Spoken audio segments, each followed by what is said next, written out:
Have you ever felt like manipulation and self-interest are becoming more common in today's society? You're not alone.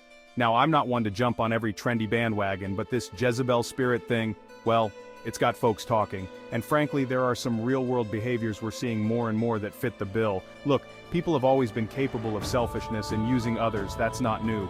But it's like we've created a perfect storm for these negative traits to flourish. From the way we consume information to how we interact with each other, the very fabric of our society seems to be encouraging this me-first mentality. So let's break this down. Let's talk about the factors that are feeding into this Jezebel spirit and what we can do to protect ourselves and our values in a world that seems to be losing its way. We live in a culture that worships individual success. Now, there's nothing wrong with ambition and going after what you want, not at all. But when that drive for personal gain comes at the expense of others, when it's fueled by a sense of entitlement or a lack of empathy, that's when we've got a problem. Think about it. How often do you see people cutting corners, bending the rules, or flat out stepping on others to get ahead? It's like the golden rule has been tossed out the window. We're so focused on our own needs, our own desires, that we forget about the impact our actions have on the people around us. And here's the thing, this me-first attitude, it's contagious. When we see others behaving this way, getting ahead by any means necessary, it sends the message that this kind of behavior is acceptable, even expected. We need to take a step back and ask ourselves, what kind of society are we creating? One where it's all about me, or one where we value compassion, integrity, and respect for others? The choice is ours. We are bombarded with images of the perfect life. Social media, television, magazines, they all paint a picture of what we're supposed to have, how we're supposed to look, and who we're supposed to be. And let's be honest, most of it is smoke and mirrors. But here's the danger. When we buy into this manufactured reality, we start to feel inadequate. We compare ourselves to others, we covet what they have, and we become willing to do whatever it takes to close the gap, even if it means compromising our values. This constant striving for more, for better, for perfect, it creates a breeding ground for envy, jealousy, and yes, even manipulation. We start to see people as objects, as stepping stones, as a means to an end. It's time to unplug from this toxic cycle. Let's start valuing authenticity over appearances, genuine connection over superficial likes, and inner peace over material possessions. Social media, look, it's not all bad. It can be a great tool for staying connected, but we can't ignore the dark side. These platforms are designed to be addictive. They feed on our need for validation, our desire to be seen, liked, and followed. And what happens?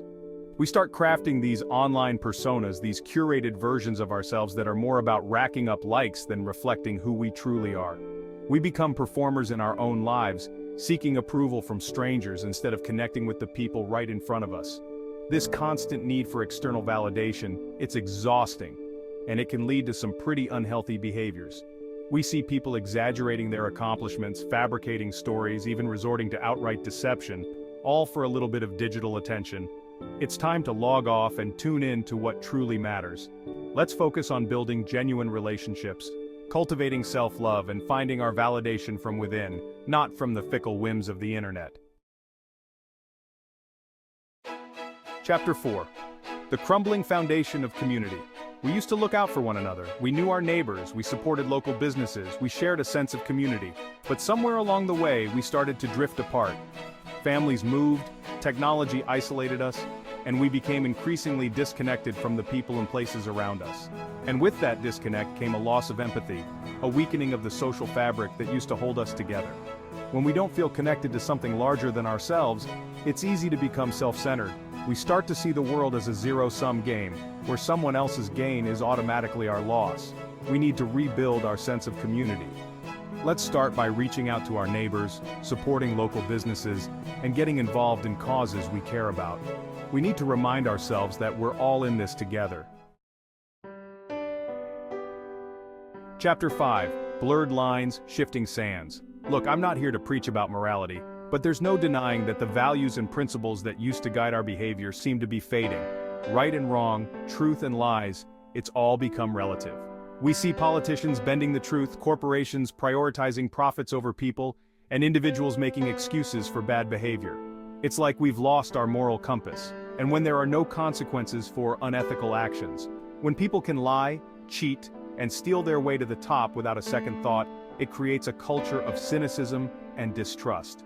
We need to have honest conversations about our values, about what we stand for as individuals and as a society. We need to hold ourselves and each other accountable for our actions. Chapter 6. Pressure Cooker Society. Let's face it, life is tough. We're constantly bombarded with messages about what we need to achieve, how much money we need to make, and who we need to be in order to be deemed successful. It's no wonder people are stressed out, burned out, and just plain fed up. And when we're operating from a place of fear and scarcity, it's easy to justify bad behavior. We tell ourselves that we have to do whatever it takes to survive, to get ahead, to keep up with the Joneses. But here's the thing.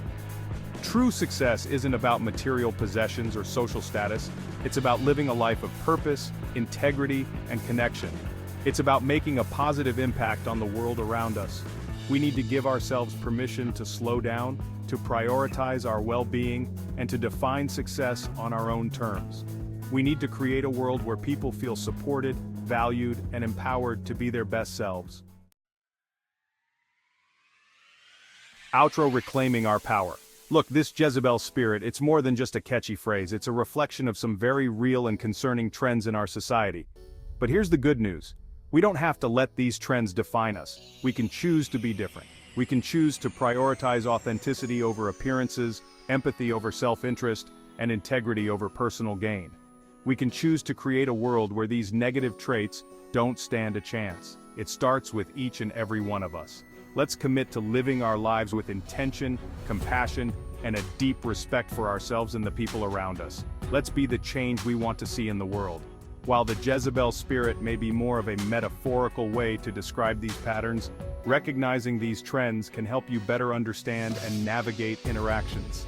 Surround yourself with people who value integrity and authenticity, and focus on personal growth to stay grounded amidst these influences.